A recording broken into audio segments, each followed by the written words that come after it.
But are electric vehicles really the answer to how we'll all need to get around in the future once petrol and diesel cars are phased out?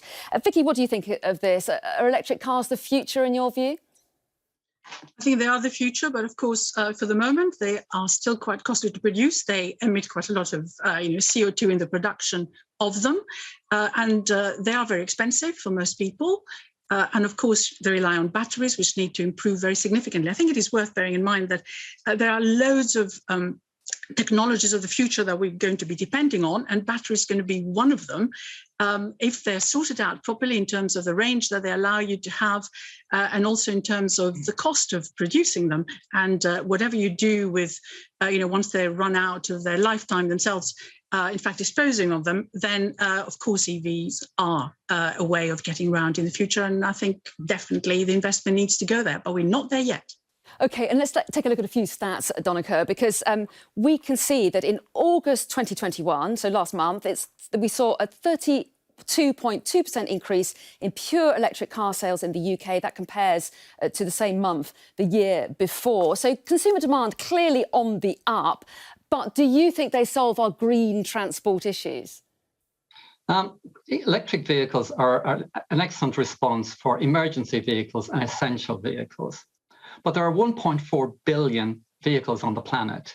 Let's take an average of 10 tons of carbon to create one of those. Then you're talking about something like 14 billion tons of carbon emitted to switch our fleet over.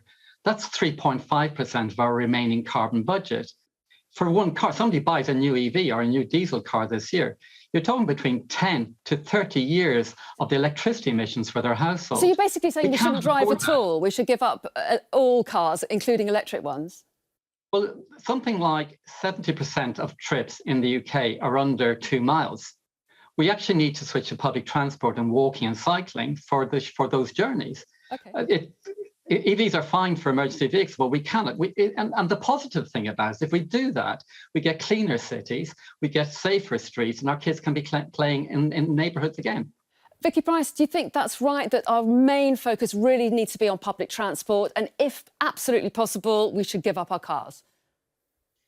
Well, the investment that needs to go into public transport improvements is huge, and we're not going to get that done. And it's not just us, of course, here in the UK. I mean, look what's going on elsewhere. Look at the US, for example, where cars are absolutely essential. The public transport system doesn't work. Look at the developing countries too. One way of getting around that is through electric vehicles. Of course, the lifetime savings that you make in terms of energy are very significant. And of course, you don't pollute the environment the way that cars at present do. So yes, I don't think that moving out of driving completely is the answer, in my view. And I think EVs give you a very, very substantial way of achieving the climate change goals you need. There's also there's major pollution problems. EVs emit 70% of the I'm so sorry, Donnachadh, we're out of time, but I'll leave you shaking your head there. Thank you and Vicky both very much indeed.